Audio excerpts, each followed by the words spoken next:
Assalamualaikum dan salam sejahtera. Saya Khairul Iman Abdullah dari kelas 4A.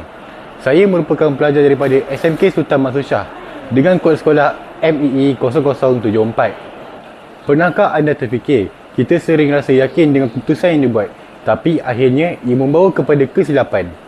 Dan yang paling kerap kita alami, kenapa hampir semua azam tahun baru yang kita rancang tidak pernah tercapai? Adakah anda mempunyai soalan-soalan seperti ini dalam fikiran anda? Buku The Art of Thinking Clearly yang ditulis oleh Rolf W. ini mempunyai jawapannya. Buku ini merupakan jualan paling laris di peringkat antarabangsa yang telah diterjemahkan dalam bahasa Melayu terbitan PTS Publishing House Sdn Bhd. Hari ini saya ingin kongsikan berkenaan intipati yang menarik perhatian saya, terutamanya dua bab yang berlaku dalam situasi kehidupan kita pada masa kini. Sebelum itu, mari kita mengenali latar belakang penulisnya dulu. Rolf W. ialah penulis yang berasal daripada Switzerland, mempunyai latar belakang dalam bidang falsafah dan ekonomi. Beliau juga merupakan seorang usahawan yang pernah terlibat dalam dunia perniagaan dan pelaburan selama bertahun-tahun. Sepanjang pengalamannya, beliau melihat sendiri betapa mudahnya manusia sering terperangkap dalam cara berfikiran yang salah tanpa kita sedari. Hal ini mendorong beliau menulis buku ini untuk membongkar kesilapan pemikiran yang sering kita lakukan setiap hari.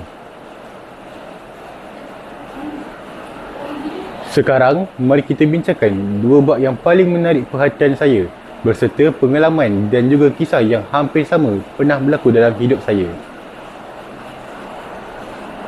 Bab yang pertama, mengapakah kita wajar melihat kegagalan?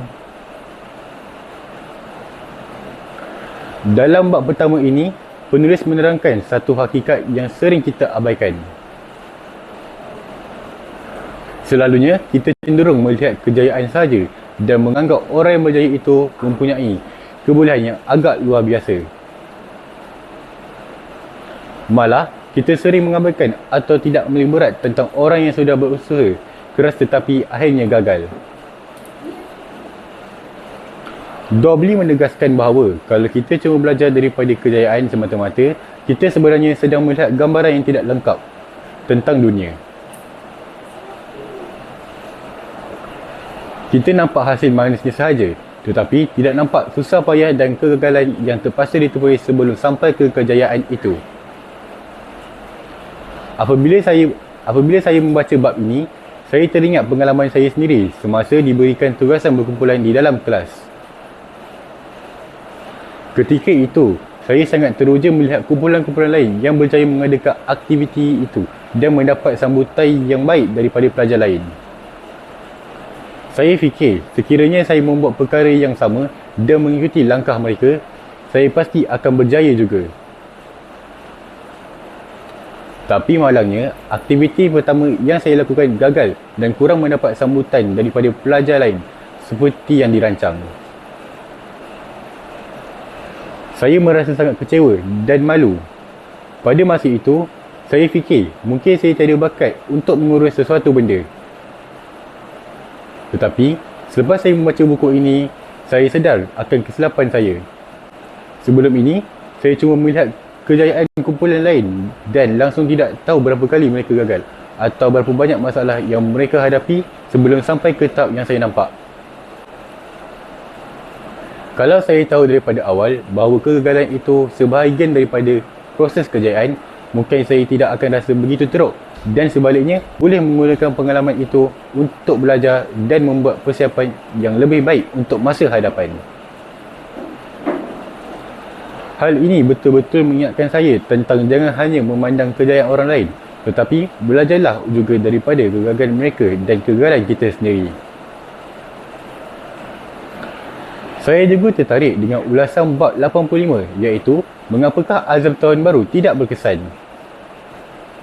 Dalam bab ini, ia mengisahkan perkara yang berlaku pada diri saya sendiri, iaitu mengenai kenapa azam tahun baru kita selalu tidak menjadi atau tidak bertahan lama. Dobli menjelaskan punca utamanya ialah kita sering meletakkan sasaran yang besar terlalu umum dan terlalu banyak sekaligus. Apabila kita membuat azam pada awal tahun, kita biasanya berasa sangat semangat dan yakin. Jadi, kita tetapkan sasaran yang tinggi tanpa memikirkan langkah-langkah kecil yang perlu diambil untuk mencapainya. Akibatnya, bila semangat itu mula pudar atau bila kita berhadapan dengan kesukaran, kita akan rasa susah, putus asa dan akhirnya berhenti di situ. Penulis juga menyatakan bahawa sekadar berazam atau berniat saja tidak mencukupi. Kita perlu membuat strategi yang betul dan cara berfikir yang jelas untuk mencapai matlamat yang kita mahukan. Perkara ini betul-betul menggambarkan diri saya. Setiap kali menjelang akhir tahun, saya pasti akan senaraikan banyak azam untuk tahun hadapan.